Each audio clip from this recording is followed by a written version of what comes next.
Ils étaient antillais et guyanais et entre 1940 et 1943, ils ont traversé la mer pour défendre la France. Aujourd'hui, je te parle des dissidents d'outre-mer. En 1940, alors que le maréchal Pétain dépose les armes contre elle et renverse la République, aux Antilles et en Guyane, le haut-commissaire, l'amiral Robert, se rallie à Vichy. La répression s'abat sur les colonies françaises d'Amérique. Mais dès le mois de juin 1940, des milliers d'Antillais rejoignent clandestinement les îles anglaises de la Dominique et de Sainte-Lucie. Ils utilisent souvent de fragiles bateaux au péril de leur vie. Le plus connu d'entre eux est Frantz Fanon, qui deviendra plus tard un grand intellectuel anticolonialiste. En Guyane, c'est le Suriname que les fugitifs cherchent à rallier. Leur but, rejoindre les forces françaises libres.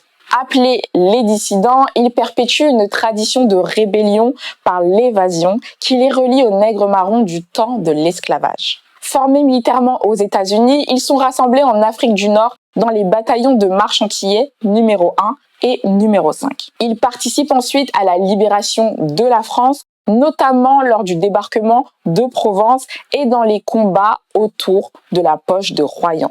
Mais après-guerre, le souvenir de leur épopée s'efface. Célébrés chez eux, ils ne sont pas reconnus en métropole. Dans les années 2000, des articles et des films leur sont consacrés, comme Parcours de dissident de la cinéaste Eusanne Palcy en 2006.